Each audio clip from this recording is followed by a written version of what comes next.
Hello there, 2K fans. It's John Markish, the real 2K Insider. This morning, 2K Sports released its first roster update accounting for the first wave of free agent signings and trades. It was perhaps the busiest 2 days of free agency in NBA history. I'm going to walk you through it, as well as account for any transactions that 2K may have either missed or that have been not made official yet. So let's download the official roster. And we're going to go through each team in order.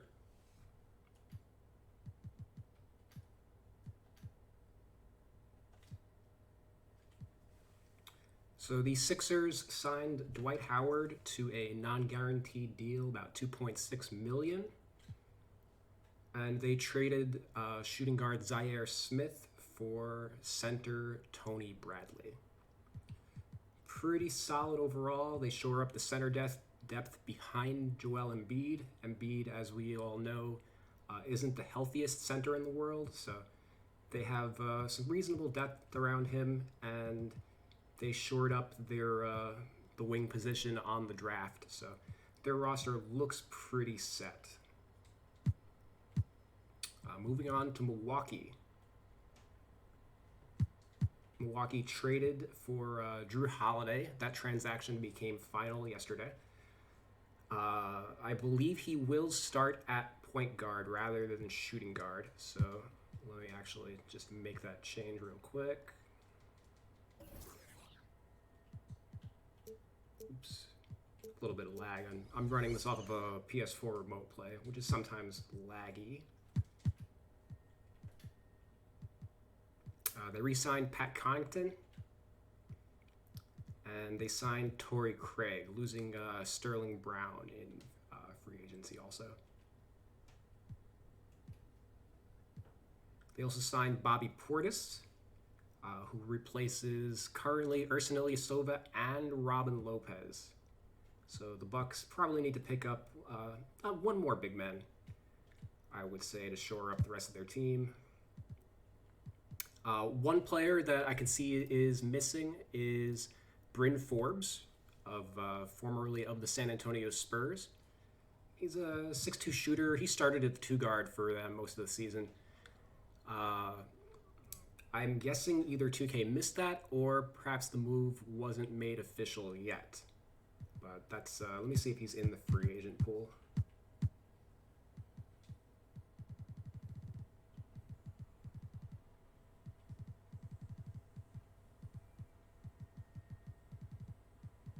No, it looks like he's still on the Spurs then. Okay.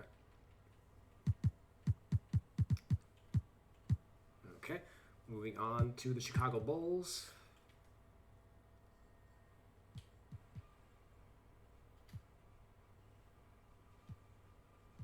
They signed Garrett Temple, who should shore up their backcourt depth.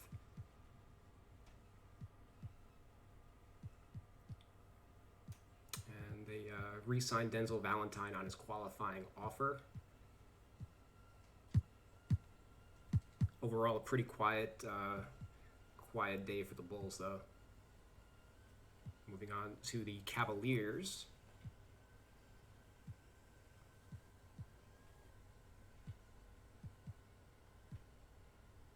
The Cavaliers, late last night, traded for JaVale McGee. The reason for this trade is they traded Alfonso McKinney and I believe Jordan Bell, McKinney and Bell, who both have like non-guaranteed deals, to the Lakers for JaVale McGee. McGee's going to be a solid pickup for the Cavs.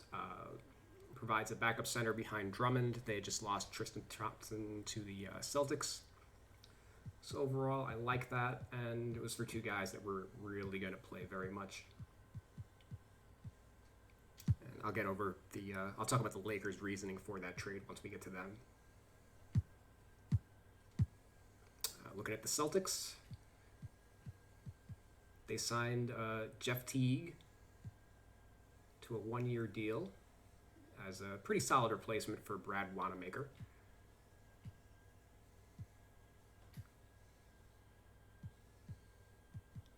big news is they actually lost Gordon Hayward in free agency. There's still a possibility that it might be a sign and trade.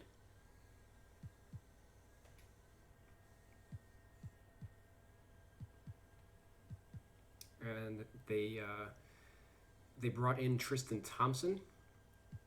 I'm a big fan of this move, as center was the biggest weakness for the Celtics, especially rebounding too. And Thompson, at the very least, helps shore that up quite a bit.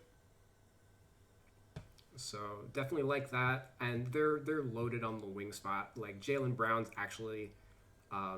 He was starting at the small forward in the playoffs once Hayward got hurt and came back.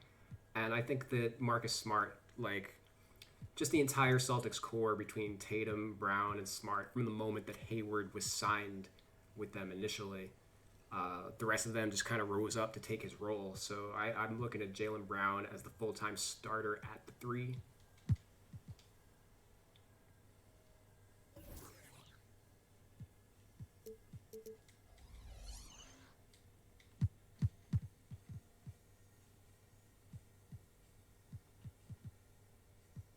So overall, I like that squad. And they still have a little bit of room to do stuff. Depends on if there is a sign and trade, maybe Terry Rozier comes back, something like that. Okay, moving on to the Clippers.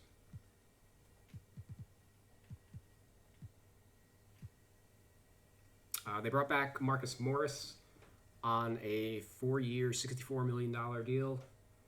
One thing to note, actually, now that we mention it, is with the contracts, 2K did not update the contracts, as a lot of the figures haven't really been publicly released yet. Just because a player, so Marcus Morris making $64 million over 4 years, so that's $16 million a year. But it's not as simple as a flat $16 million a year. Usually, there's like a percentage increase in each year. So.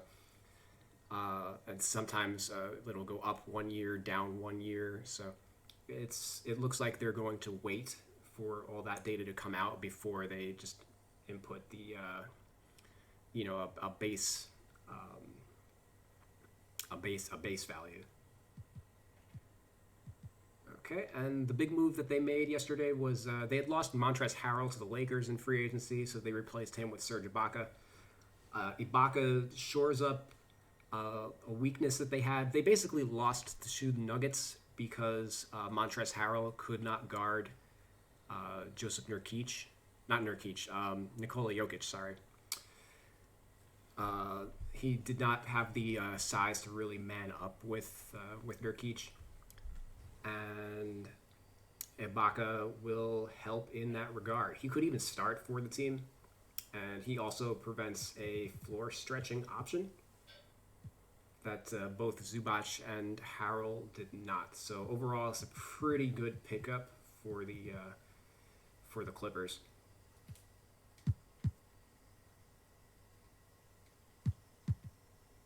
Okay, the Grizzlies. The Grizzlies had a busy day. They didn't sign any like big hitters, but they basically brought back all their free agents that they cared about. They re-signed D'Anthony Melton to 4 years and $35 million. They re-signed John Conchar, who didn't play very much, but he was impressive in the G League, and then played well in the handful of minutes that he did get. He re-signed for 4 years and $9 million, most of that guaranteed. So he's going to be with the team for the long haul. They acquired Mario Hezonja in a trade. And they re-signed Jonte Porter after waiving him earlier for 3 years and $6 million. So he's another player that he went undrafted because of an injury, and they brought him in on a non-guaranteed deal around like March, I would say. And they waived him as a way to re-sign him for the contract that they did. And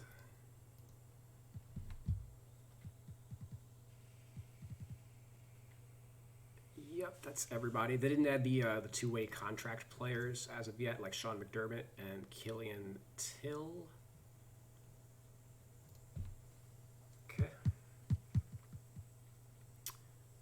looking at the Hawks. They brought in Chris Dunn and Rajon Rondo. Overall, this is a pretty good upgrade for the team. They ran Jeff Teague last year. And Dunn, I know a lot of people were confused about the team adding both of these players, but I believe that Dunn's actually going to play the two guard. You see that he's 6'3", 205, and he has a defensive acumen, so I believe that they view him as the next Marcus Smart, and that he's actually going to play next to Trae Young rather than backing him up. And this is actually going to allow Rondo to be in charge of the second unit, just as he was with the Lakers. So,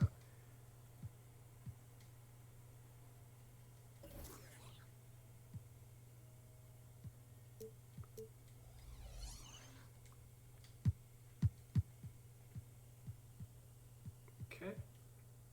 Now we'll see the Hawks. They signed Bogdan Bogdanovic to a restricted free agent, to an offer sheet, which means he's a restricted free agent. The Kings have 48 hours to match the deal. He was offered 4 years and $72 million, I believe.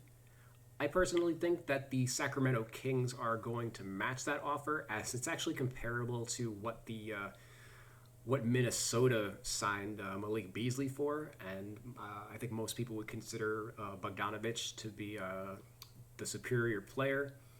And he's somebody that, even if he doesn't fit, they can trade later down the line, or maybe they keep him and they end up moving Buddy Hield. But I think that the Kings aren't going to want to lose one of their better players for nothing. So unfortunately, the Hawks probably won't get to add him, but that is something that is in the works, and we might have another update in the next 2 days. But beyond that, even if the Hawks don't get him, I like what they have on the wing when you consider Dunn as like a two guard between Dunn, Herter, Hunter, Reddish, Snell. Like, that's solid on the wing. And they also picked up Danilo Gallinari. They gave him 3 years and $61.5 million. So he's making $20.5 million per year. That is an insane value when you consider that Gordon Hayward got 4 years and $120 million. $120 million, and Gallinari got half of that.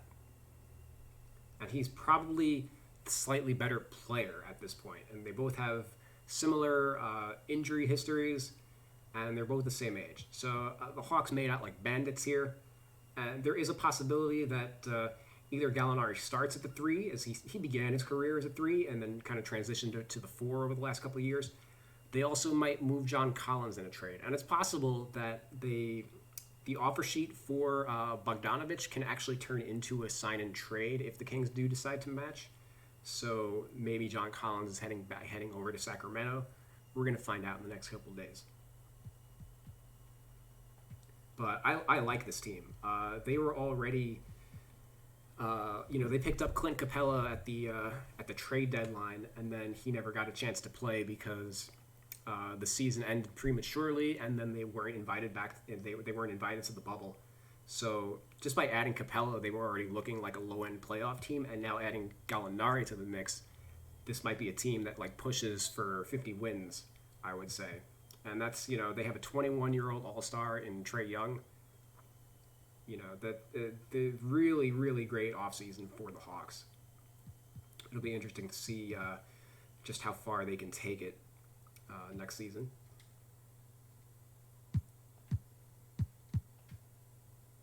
And we get the Heat. Heat were also busy. They brought in Avery Bradley, poaching him from the Lakers. And Bradley has typically been a two-guard for most of his career. But I actually think that he will play the 1 a little bit with the Heat. I don't think that they're necessarily sold on Kendrick Nunn as a player who's going to get he was solid for the entire year, and then Dragic went nuts. And I think they could just use like his defense on the perimeter, and especially next to a guy like Tyler Hero.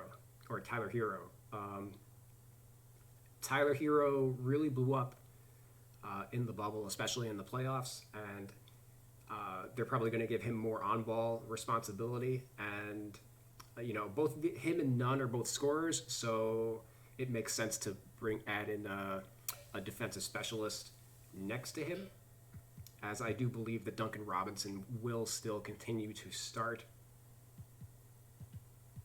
And they also brought in Mo Harkless to replace Jay Crowder, or actually, really to replace Derrick Jones Jr.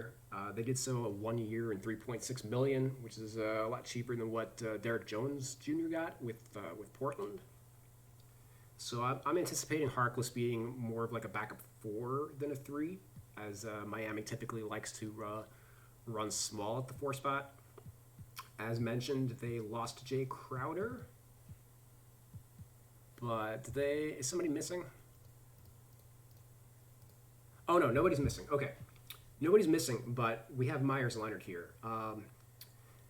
Myers Leonard started at for the first half of the year, and then he got hurt. And then when he came back, he was out of the rotation because the team had added Jay Crowder. And then he didn't really play much at all except when Bam got hurt. So I think that they re-signed him for $10 million a year over 2 years. The second year is not guaranteed. It's a team option, which basically means that if they include him in like a sign and trade for Giannis, everybody knows that their target next offseason is Giannis Antetokounmpo.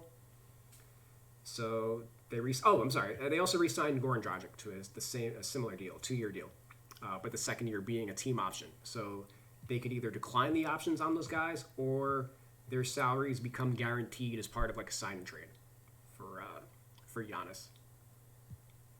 So really, they're both on 1-year deals, but they basically get paid out if things go well for the Heat. And I believe that they're going to go back to the starting unit of Leonard and Bam.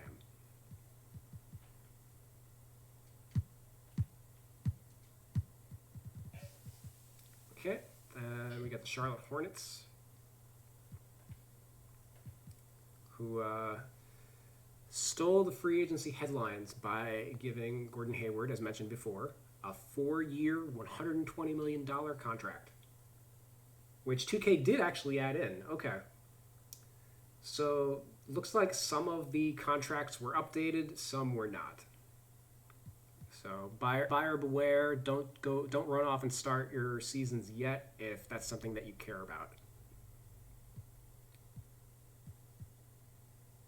So overall, like, the Hornets basically paid the Hornet tax. You need to overpay in order to attract talent to Charlotte. Until they're able to put something together, that's just how it's going to be. They let go of if it's not a sign and trade, they're basically waiving. They're cutting and stretching Nicholas Batum's contract, which would. Basically, they would have to take Batum's salary and spread it out over 3 additional seasons. So instead of paying him like $27 million this year, they basically pay it 9, 9, and 9.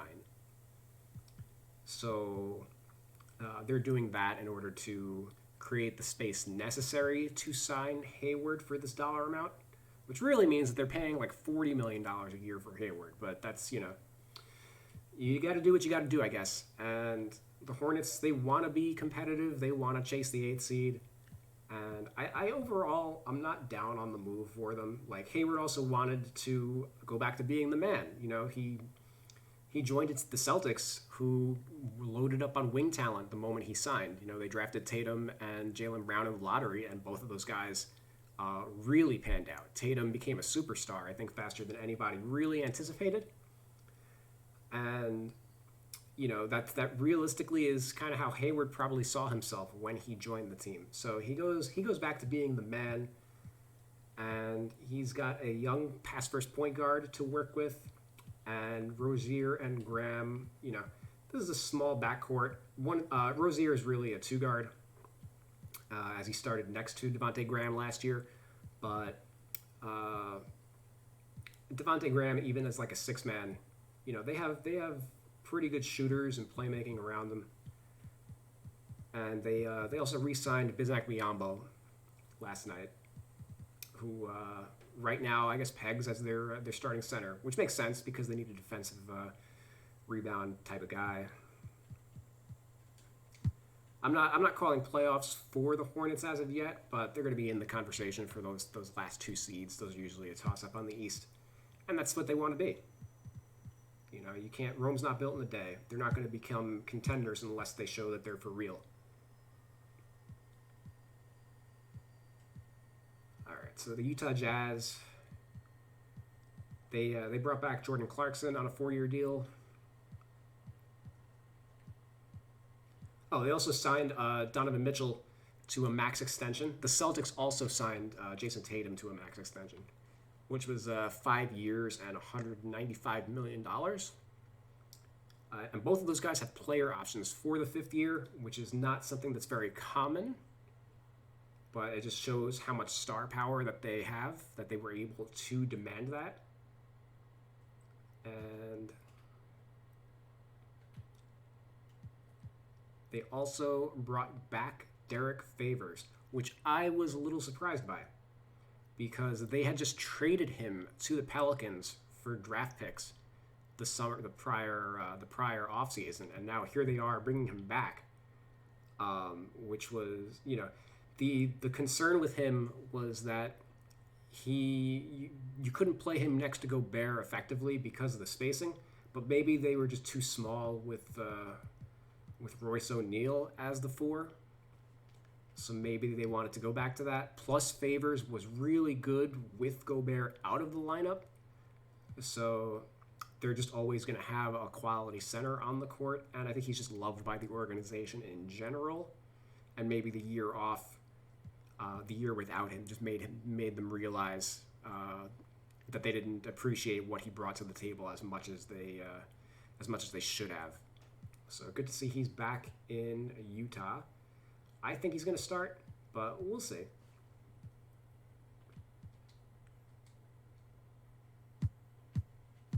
Okay, moving on to Sacramento. As we mentioned before, Bogdanovich signed an offer sheet with the Hawks. And the Kings have 2 days to match, which I think they will, based on, you know, we look at what else they have at the 2 guard. Not really anything.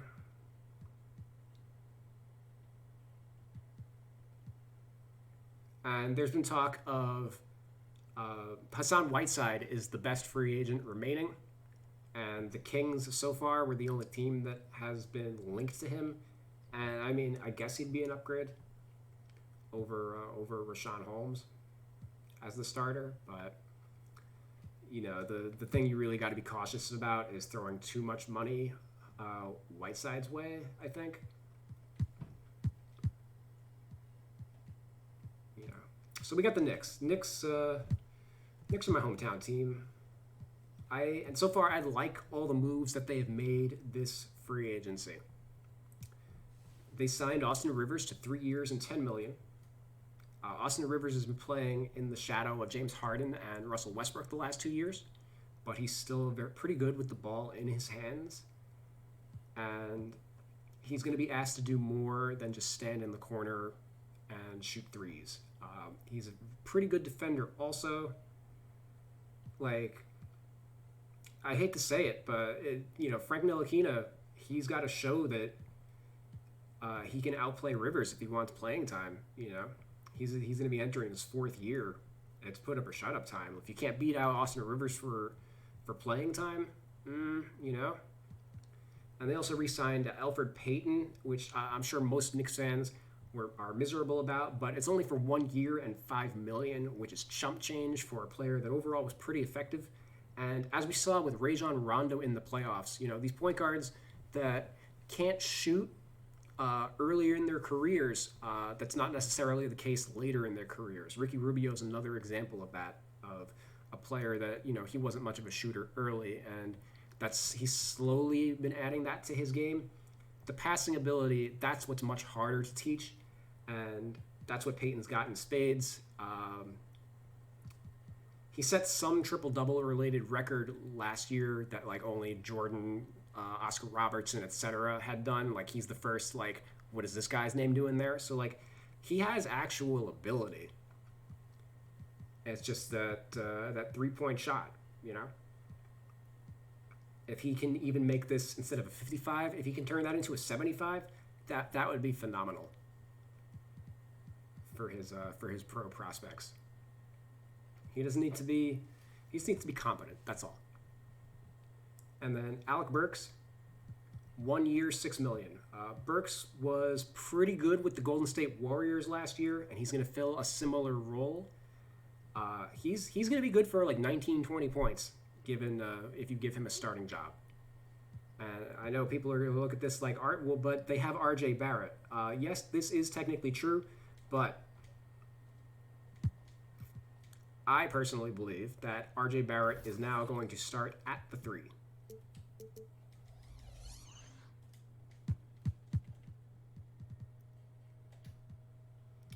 As we see, their only other options are Kevin Knox and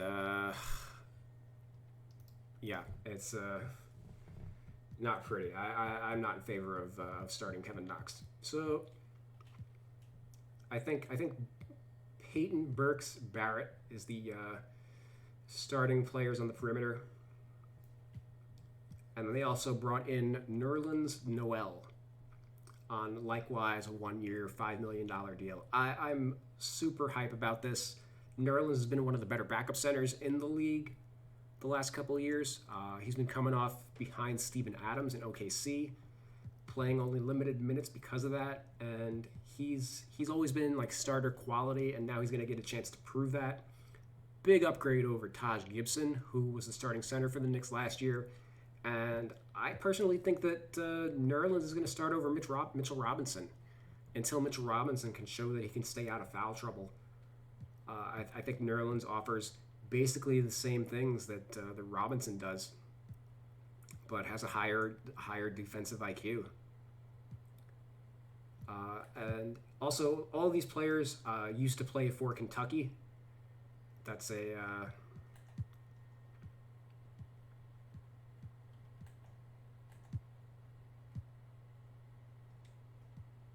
a nice little connection that they all got going on.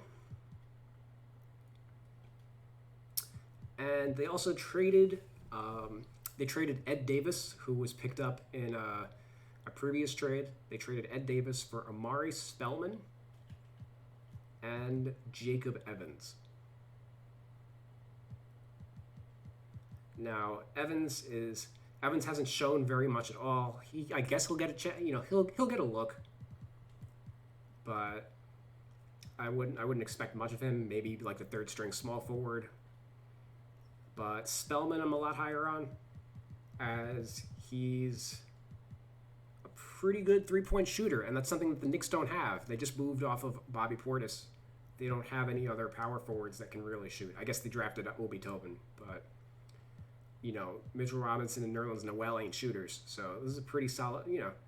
It gives them an option that they didn't have before. He's also a pretty good passer, as he showed with the Golden State Warriors last season before they sent him to the Timberwolves. So overall, I like that. As a third string center, there's a lot worse that you could do. So looking at the Lakers, they picked up Wes Matthews to replace Danny Green. They re-signed KCP for 3 years and $40 million, and they traded McKinney. Where they traded JaVale McGee for McKinney and Jordan Bell, as mentioned before, because they were trading for Marc Gasol. And the reason why they needed to trade for those guys was to give Gasol the second year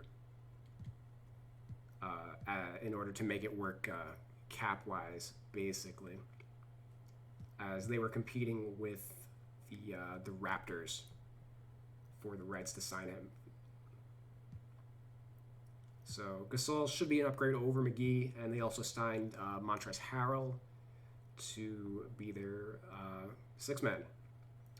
And I think Harrell makes a lot of sense on this team, as the Lakers have Anthony Davis at the 4 to play next to him. So they're able to compensate defensively for Harrell's weakness better than the Clippers could. You know, the Clippers had Marcus Morris, JaMychal Green, players that were not impact defenders at the 4. So, you know, a liability like Harrell, you know, it just exposed them that much more. Whereas, you know, the Lakers, they can just put AD on Jokic, no problem, you know, or even Marc Gasol, really. So I don't anticipate Harrell being a weakness for them, and they have Dennis Schroeder. I think is going to come off the bench. Let's do some surgery on this team.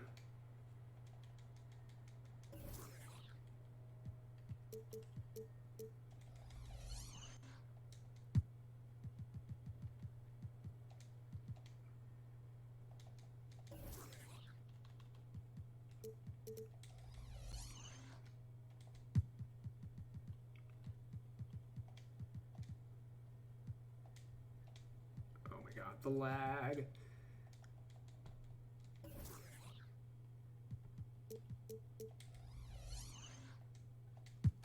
Okay. So I'm expecting the team to look more like that. LeBron starting, Schroeder backing him up, and then LeBron subbing in at the 3 next to Schroeder when he does come back in. At the 2 guard, you got KCP and Caruso. You got Wes Matthews filling the Danny Green role. You got Davis and Kuzma. And then you got Gasol with Harrell coming off the bench behind him. I like the squads. They did a pretty good job replenishing, and I consider them, they're probably going to re-sign Markieff Morris as well. So overall, it's a pretty good offseason for the champs. Okay, moving on to the Magic.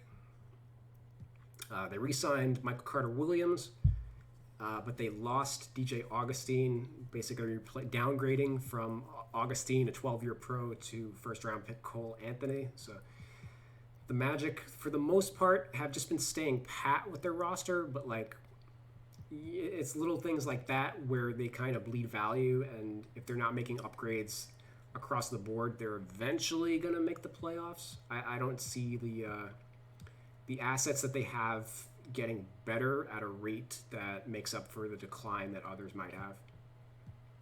Jonathan Isaac's out for the year, period. So James Ennis, they re-signed him. He's probably going to resume his starting role. Chuma Okeke, maybe he starts. I don't know. We'll see. And they brought in Dwayne Bacon, who played for Steve Clifford in Charlotte. Bacon had an abominable season for the Hornets last year, but he basically replaces Wes Iwundu on the team. That's basically a sideways move, as even if Bacon has a resurgent year, he's probably not too much better than what Iwundu would have given them. They re-signed Gary Clark for 2 years and $4 million. And that's pretty much it. It's like the same team as last year. But Isaac's going to be out for the entire year, so that's going to be a very big blow to them. I don't anticipate them returning to the playoffs unless Markelle Fultz has a breakout season. Okay, moving on to Dallas. They re-signed Trey Burke, and they're also re-signing JJ Barea as like their Udonis Haslem.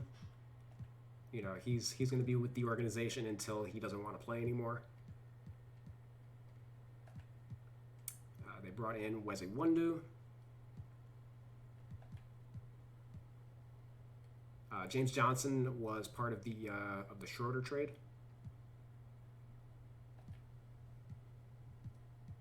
And they re-signed Willie Cauley-Stein to 2 years and $8 million. It's pretty good value when you look at some of the contracts that were going out to centers at the start of the offseason.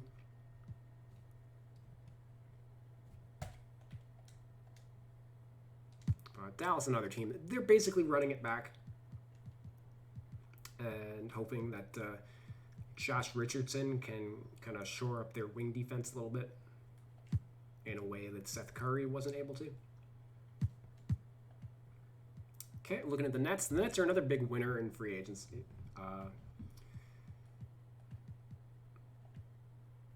They re-signed Joe Harris. And they brought in Jeff Green. Jeff Green's probably backing up Kevin Durant. Kevin Durant's probably going to start at the 4. I would peg Prince as like the backup 3. And Joe Harris as the starting small forward.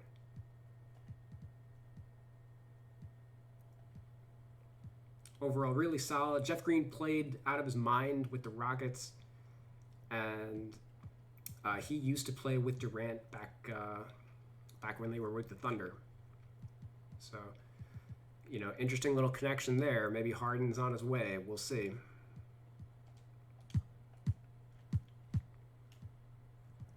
So, looking at Denver.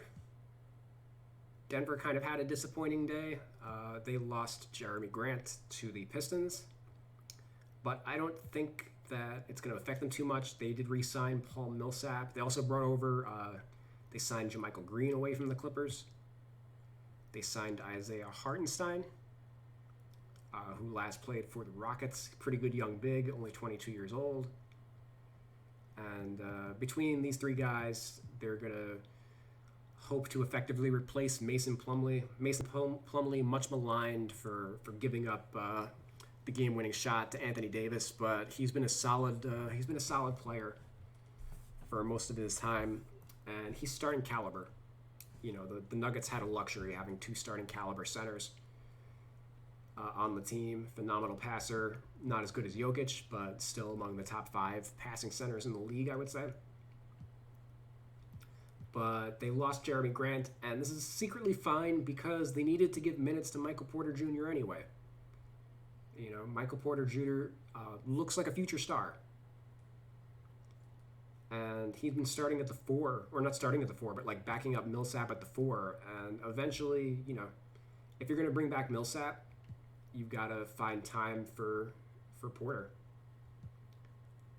And Grant, he wasn't, at the start of the year, he was just a role player, and he played into his contract. The hope is that the Nuggets will be able to find somebody else who can do that. Will Barton was also hurt for the bubble. He didn't play. So, the Nuggets have options.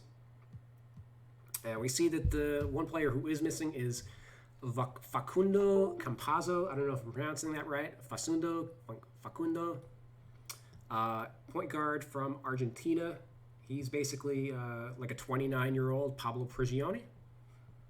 And he's going to be playing point guard for the Nuggets. And I think that, personally, Jamal Murray's probably a long-term 2 guard. So we could see Monte Morris enter the starting unit and Gary Harris end up taking like a backup role with the team. The only problem that Harris has is at $19 million a year. He's not paid like a backup, but he certainly plays like one now compared to when he first signed his contract. The Nuggets also lost Torrey Craig. They had to decline his or rescind his qualifying offer in order to sign the guys that they did, which is why he signed with the Bucks. So they do need a stopper on the bench now with Craig gone. So maybe that is the role that Harris will eventually fill. And we got the Pacers. They traded TJ Leaf for Jalen Lecque. Jalen Lecque is a very raw Russell Westbrook. Has a crazy athleticism, but has to learn how to play. He's really a point guard rather than a 2 guard. At least if things break well in his career, but he was one of the worst players in the G League last year and somebody that they're going to continue to develop. But they also re-signed Justin Holiday to 3 years and like $6 million a year. Pretty solid value there. Re-signed Sampson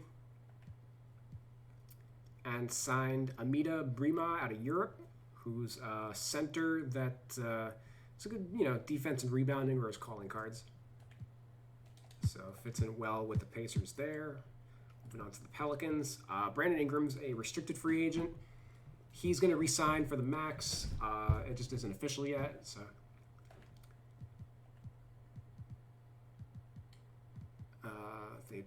they finalized the Bledsoe trade.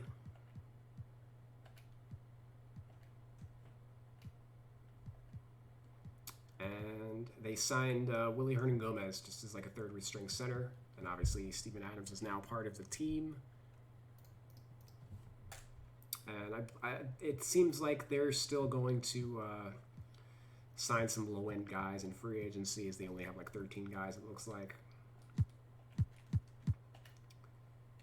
All right, Detroit. They picked up Delon Wright in the trade. They signed Josh Jackson. Pretty solid pickup, I would say. Oh, Rodney Magruder is not on the team. He got cut. So that is one mistake we got. And I see Zaire Smith, even though they did the Tony Bradley trade, he's not here. They have Magruder instead of Zaire Smith. So, all right, that is one egregious error that we were able to find. And 2K has Jeremy Grant as a power forward still. Maybe he is the long-term starter there, as Blake Griffin's probably not long for the team, but I would anticipate him to start at the 3. And probably Svi Mikhailiuk. Hopefully that's how you say his name. Svi, I would start at the 2 probably on the squad. And Mason Plumley, they brought him in. He's replacing Christian Wood. I know, like, Mason Plumlee's was the first free agent that had everybody scratching their heads early. Like, why is he getting, like, he got like 3 years and $25 million or something. Christian Wood didn't get a ton more than that. But Christian Wood's realistically like a 4, and maybe they just couldn't justify paying him and Blake Griffin. But I mean, I didn't see a ton out of Detroit that signified they really had a good grasp on what they were doing this offseason. But maybe something down the line with Blake Griffin happens that they have something in the pipeline that we don't know about. We'll see. Dwayne Deadman, also another player that is no longer on the team. He was cut and stretched, similar to Nick Batum. So the Pistons only have, and we joked about them, they were the laughingstock of Twitter for having like 5 centers at the very start of free agency, but they traded Tony Bradley to the Sixers, and Deadman is no longer on the team, so they only have 3 centers: Plumlee, Okafor, and Stewart, who was the 16th pick. So overall, I'm not going to spend as much time bashing them as other pundits have. But they're certainly a team who's looking to move some of their older guys and go through a rebuild phase. But by bringing in Plumlee, maybe that's not the case. Who knows? Maybe they are going to try to be competitive and chase that 8th seed with D. Rose and a healthy Blake Griffin. We're going to find out. Okay, Raptors, they re-signed Fred VanVleet for 4 years and $85 million, basically the same deal that Malcolm Brogdon got. So he's going to return. Kyle Lowry's going to be their starting 2 guard again. They signed DeAndre Bembry to 2 years, $4 million. He's really going to be a 3 on this team, I think. Or a 3 slash like backup 1. He's like a low-end version of Evan Turner. Can't really shoot, so that limits his upside.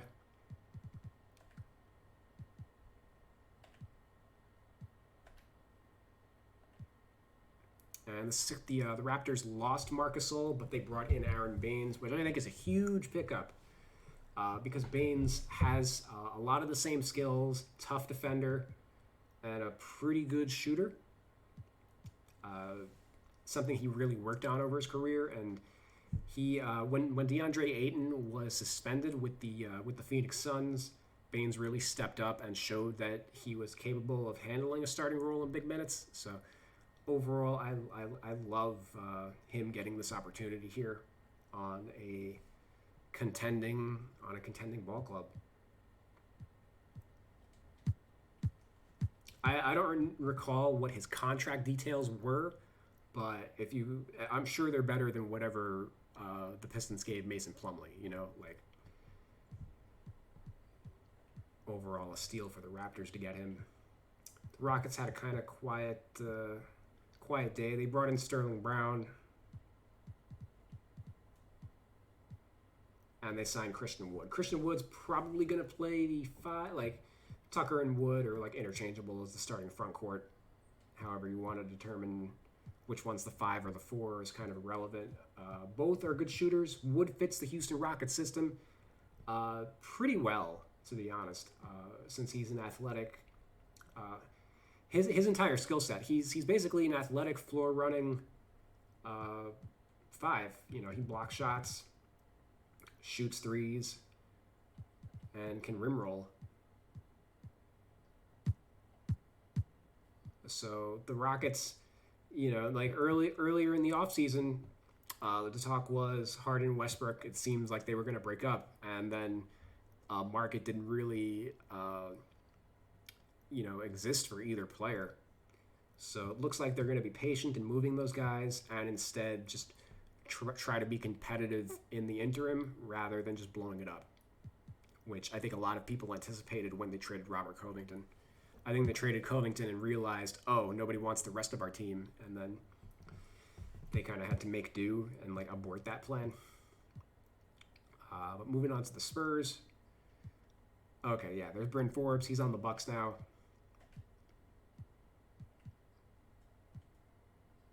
Bates Diop. That's actually a transaction I missed. If that's the case, they got Bates Diop on a 2-way. That's cool. Pretty good use of a 2-way slot.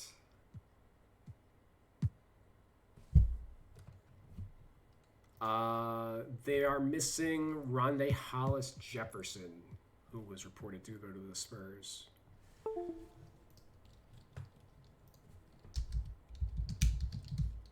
I'm just going to really quickly check that Bates did sign with the Spurs. Yep. And Rondé Hollis.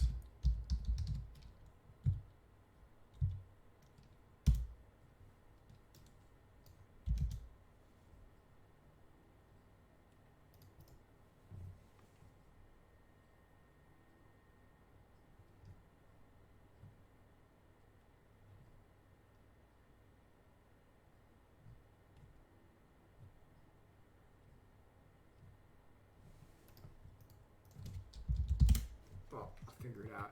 Google's not fast enough for me right now. Okay, so looking at the Phoenix Suns. Obviously, they're the offseason winners right now, signing Chris Paul.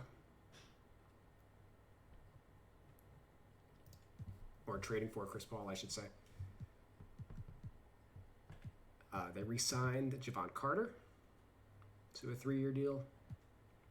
They brought in Etuan Moore on a 1-year deal. And they signed Jay Crowder to 3 years, $30 million. They also just re-signed Dario Saric.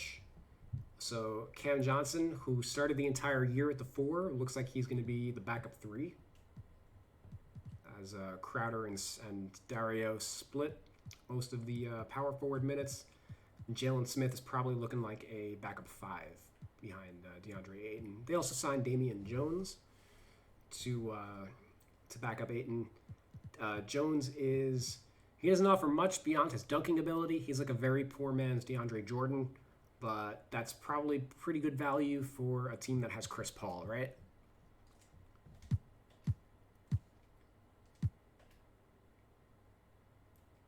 Okay. The Timberwolves. I'm not the Timberwolves, the OKC Thunder. They're all over the place right now.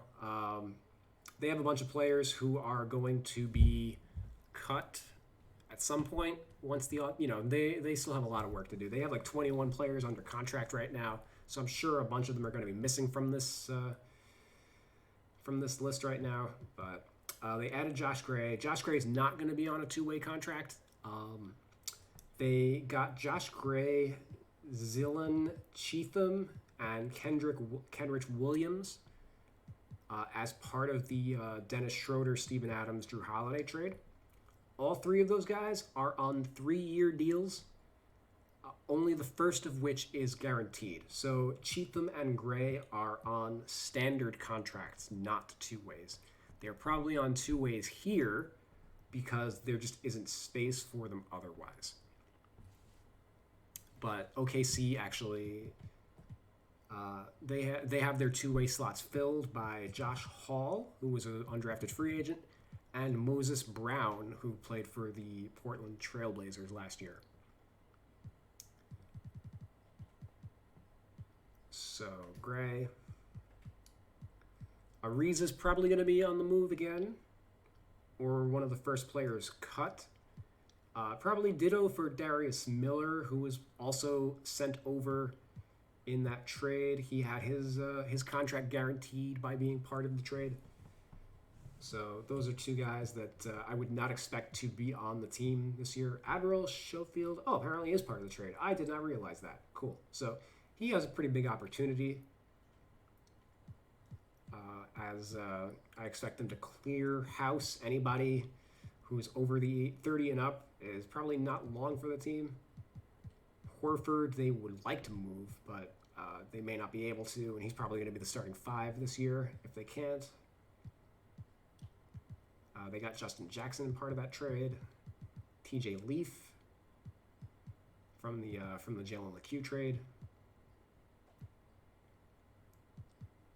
Vincent Poirier via trade. So yeah, like there isn't really much to talk about with the composition of this team. They're still a work in progress. This is not what the team will look like.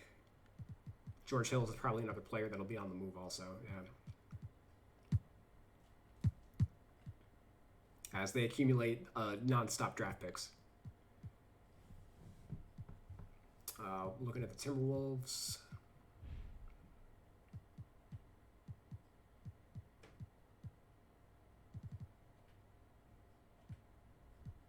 They re-signed Juan Hernangomez to 3 years, $21 million. Picked up Ed Davis in the trade for Spellman and Jacob Evans. Pretty solid as like a third strings 5. Good veteran behind these two guys. And I feel like they're missing somebody. Nah. Okay. I just forgot to talk about Beasley. Malik Beasley, they re-signed for like 4 years and $60 million or something like that. Let me just get the exact figure.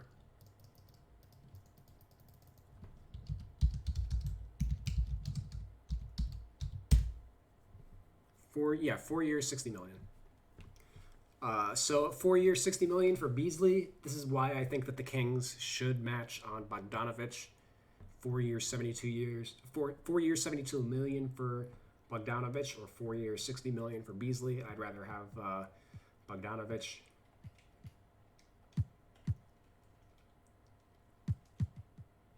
And Portland, who a lot of people are saying won the offseason so far, as they re-signed Rodney Hood.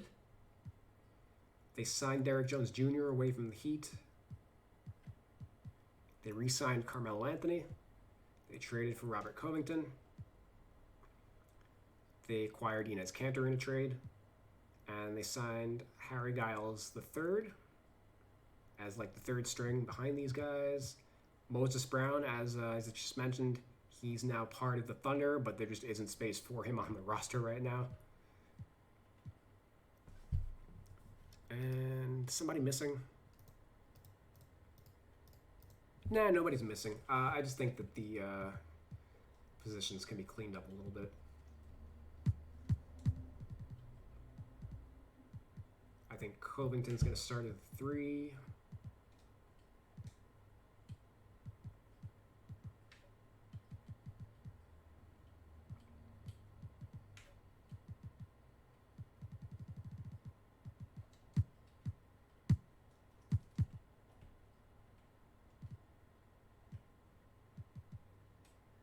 And Ellaby, we'll put him as a 2. Yeah, there we go. So that's Portland right now.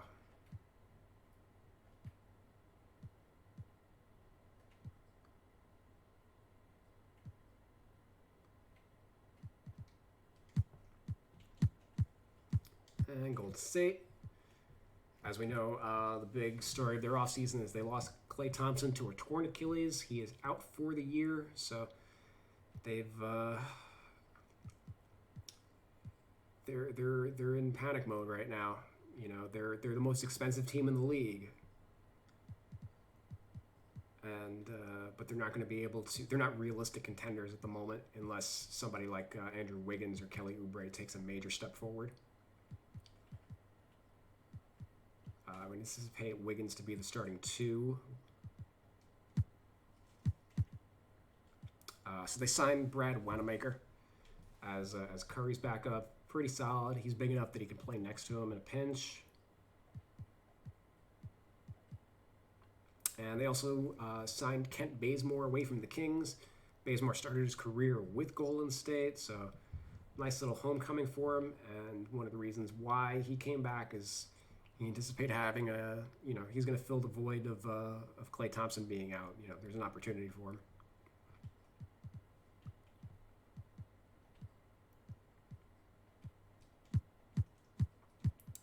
And we got the Washington Wizards finally. They signed Raul Neto for the veterans minimum. Re-signed Garrison Matthews on a 2-way. And they re-signed Davis Bertans to 4 years, $80 million, I think. I think 4 years or 5 years. I think 5 years and $80 million. Which is a lot of money for a 6-man. You know, he's not even. He's going to be making like $18 million a year. But you got Hashimura as your long-term power forward, right? So it wouldn't surprise me if Bertans actually started this year, and Hashimura, if he doesn't take any major steps, he's going to end up being the backup long-term, I think. And they signed Robin Lopez to be the backup 5. Pretty solid value there. They could use a veteran big to shore up their front line, and he's a lot cheaper than Jan Mahimi was the last couple of years. At 1 year, $5 million, I think, is probably what Lopez is going to make versus Jan Mahimi was making like $15-16 million a year. So that's everything that happened in the first 2 days of free agency. If you want a more comprehensive roster experience, I recommend you download my personal roster, which is the Real NBA 2K21. You can find that in the downloads on the PS4. Real 2K rosters. Just by searching Real 2K. And we should be like the 4th or 5th most downloaded roster. We've got 94,000 downloads so far.